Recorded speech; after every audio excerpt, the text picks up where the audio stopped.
రాష్ట్రంలో కుల మతాలకు అతీతంగా, ప్రాంతాలకు అతీతంగా ప్రపంచంలో ఉన్న ప్రతి తెలుగువారు సంవత్సరం మొత్తం ఎదురు చూసిన మహానాడు పండుగకి ఇక్కడికి విచ్చేసి వేదికలు అలంకరించిన పెద్దలకు, వేదిక ముందున్న పెద్దలకు అందరికీ పేరు పేరున శుభాకాంక్షలు తెలుపుకుంటున్నాను.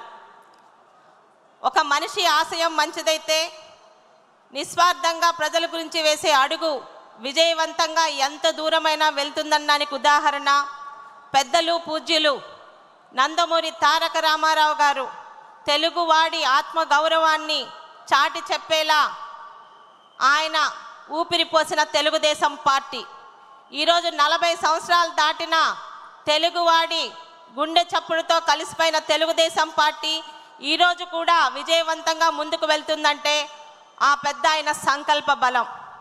ఇక నారా చంద్రబాబు నాయుడు గారు ముఖ్యమంత్రి అనే పదానికి అర్థం మార్చి అది ఒక అధికారం పదవి మాత్రం కాదు, ప్రజలకి మంచి చేసేలా మన రాష్ట్ర అభివృద్ధిని, పేరు ప్రఖ్యాతుల్ని ప్రపంచ స్థాయిలో నిలపడానికి 20 సంవత్సరాల ముందు కూడా ఆలోచించి ఒక విజనరీ నాయకుడిగా పేరు పొంది సీఎం అనే పదానికి కరెక్ట్గా అర్హతమైన వ్యక్తి సిబిఎన్ అనే పదం పేరు తెచ్చుకున్న మన ముఖ్యమంత్రి నారా చంద్రబాబు నాయుడు గారు ఎన్నో ఆటుపోట్లకు గురైన ఓడిన ప్రతిసారి రెట్టించిన బలంతో, రెట్టించిన ఉత్సాహంతో, మీ అందరి సహకారంతో పార్టీని విజయపదంలో నడిపించారు.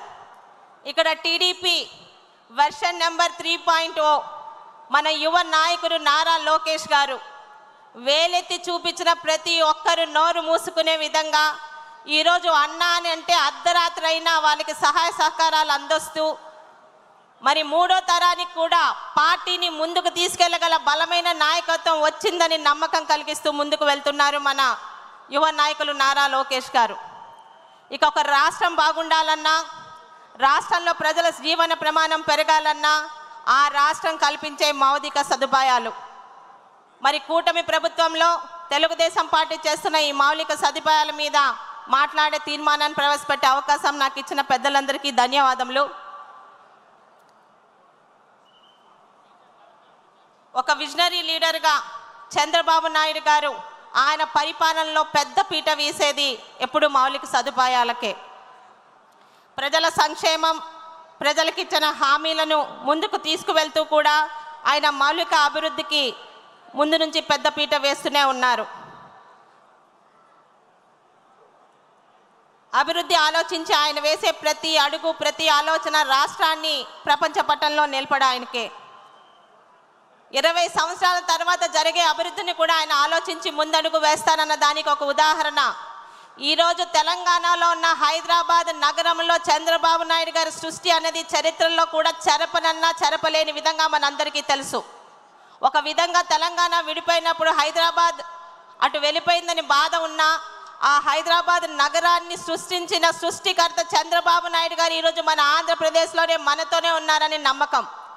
ఆయన పరిపాలనలో ఈరోజు 13 జిల్లాలు కానివ్వండి, 26 జిల్లాలు కానివ్వండి, ప్రతి జిల్లా ఒక హైదరాబాద్ నగరంగా మన రాష్ట్రం అభివృద్ధితో పాటు ముందుకెళ్తున్న నమ్మకం ఈరోజు మనందరిలో ఆయన పరిపాలన కలిగిస్తూనే ఉంది.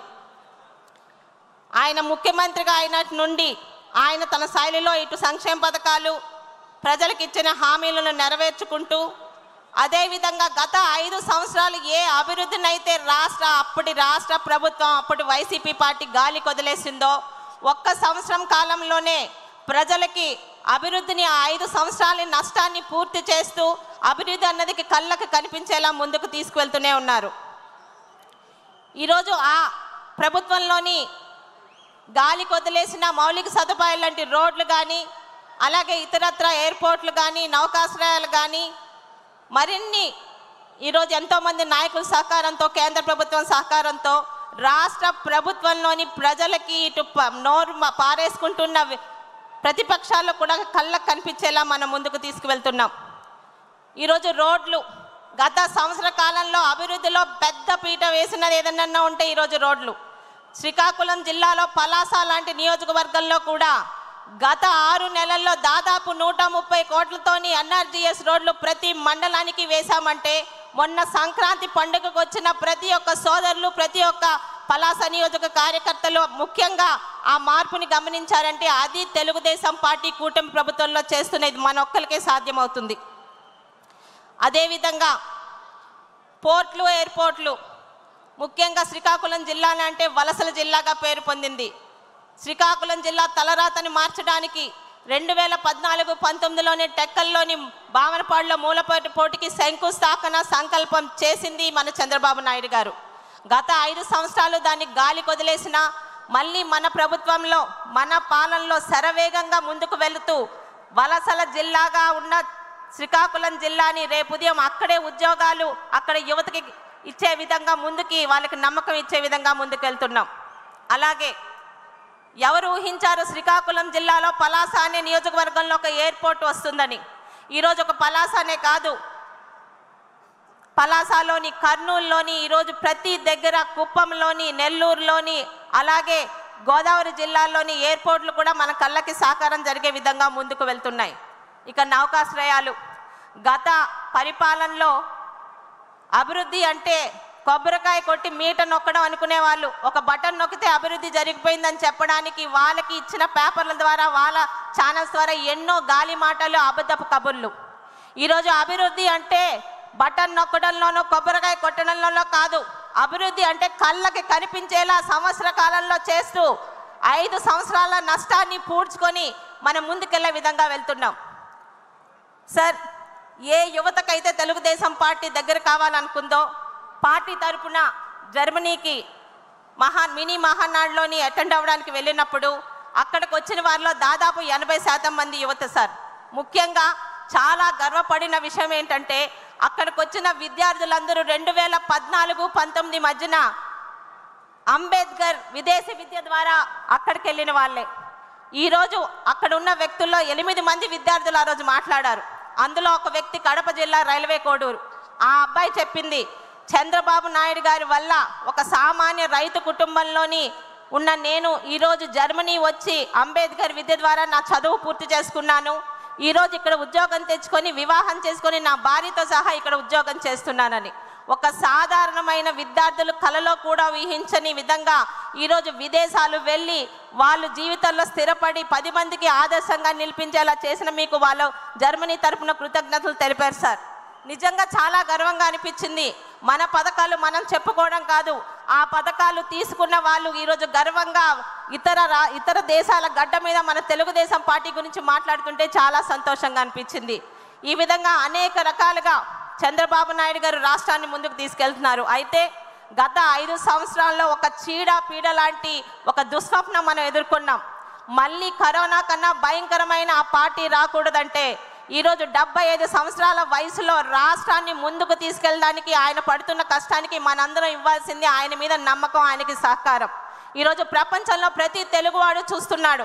వచ్చే 5 సంవత్సరాల్లో మళ్ళీ మేము ఈరోజు ఆంధ్ర రాష్ట్రానికి రావాలంటే ఈరోజు మాకు చంద్రబాబు నాయుడు గారు, నారా లోకేష్ గారు ఉంటే నమ్మకం ఉంది.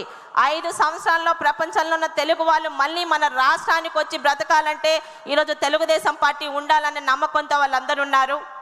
వారందరికీ ముఖ్యంగా ఈరోజు రాష్ట్రంలోని ఎన్నో రకాలుగా కంపెనీలు పెట్టడానికి వచ్చిన ప్రతి ఒక్కరికి నమ్మకం కలిగించాలంటే మళ్ళీ చంద్రబాబు నాయుడు గారికి మనందరం సహకారం ఇవ్వాల్సిందే.